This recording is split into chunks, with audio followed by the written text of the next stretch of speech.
In the heart of Isaiah's prophecies lies a profound message about the nature of God as a refuge, a protector, and a sovereign ruler over all nations. As we delve into Isaiah chapters 14 to 16, we encounter themes that resonate deeply with our contemporary struggles, reminding us that God's plans are unshakable and His provision is unwavering. Isaiah begins by addressing the looming threat of Assyria, a superpower that had cast a long shadow over Israel. In verses 24 to 27 of chapter 14, we witness the declaration of God's ultimate authority. The text resonates with a powerful truth.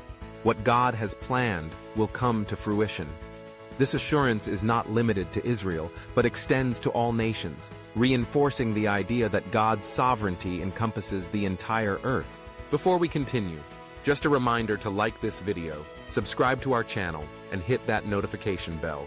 By doing so, you'll stay connected and up to date with future content.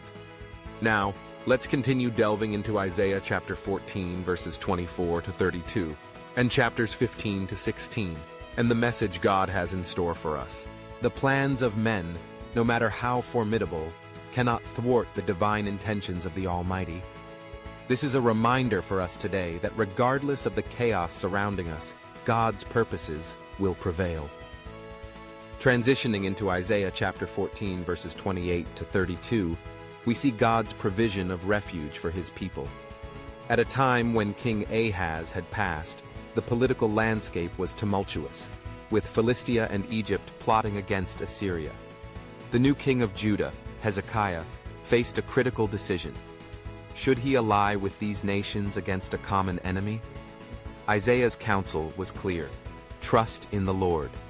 The assurance that the Lord has established Zion serves as a powerful reminder that true security does not come from human alliances, but from faith in God. In a world where we often seek validation and security from external sources, be it relationships, financial stability, or societal status, this passage challenges us to reflect on our own alliances with the world.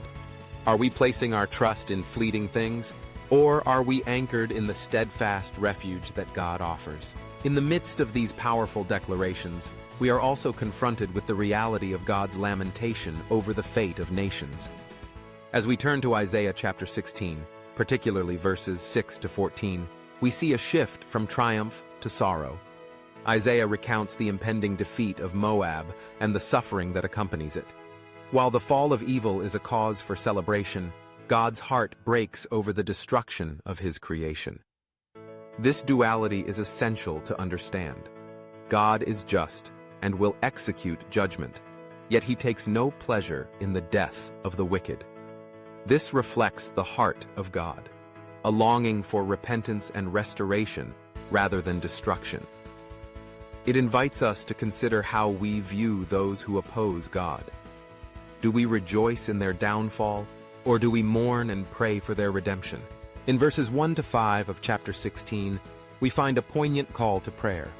Moabite refugees, once again seeking refuge, come to the line of David, a foreshadowing of the ultimate refuge found in Jesus Christ, the Son of David. This imagery of fluttering birds seeking safety at the fords of Arnon captures the essence of vulnerability and desperation. It is a call to intercede for those around us who are lost and in need of the refuge that only Christ can provide. As we pray for our family and friends, we echo Isaiah's vision, asking that they may come to know the safety and justice found in Jesus. Our prayers become a lifeline, inviting others to experience the grace and mercy that God extends to all who seek Him. As we reflect on these chapters, we are reminded of the multifaceted nature of God. He is a sovereign ruler who orchestrates the affairs of nations, a refuge for His people in times of trouble, and a God who grieves over the consequences of sin. In today's world, where uncertainty and fear often dominate, we can find solace in the truth that God's plans are unassailable. He invites us to trust in Him, to seek refuge in His presence, and to extend that invitation to others. In a practical sense, this means we must examine our own lives. Are we relying on God as our refuge?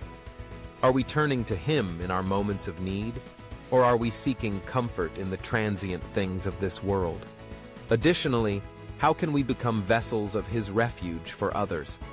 This is not merely a call to pray, but an invitation to actively engage with those around us, offering them the hope and love that we have found in Christ. As we conclude, let us embrace the assurance that God is in control, that His plans will not be thwarted, and that He is our ultimate refuge. May we be encouraged to trust in Him wholeheartedly, to lament for those who are lost, and to pray fervently for the day when all nations will come to know the justice and mercy of our God.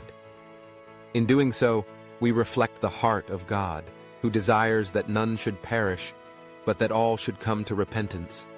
Let this truth resonate in our hearts as we navigate our lives, anchored in the refuge that is our Lord. If this message resonates with you, take a moment to praise our Lord. Type "Glory to Yahweh" in the comments as a declaration of praise to our Father, who, in His infinite love and mercy, has provided a refuge in Him. Let's give glory to our Father for His unwavering love, grace, and faithfulness.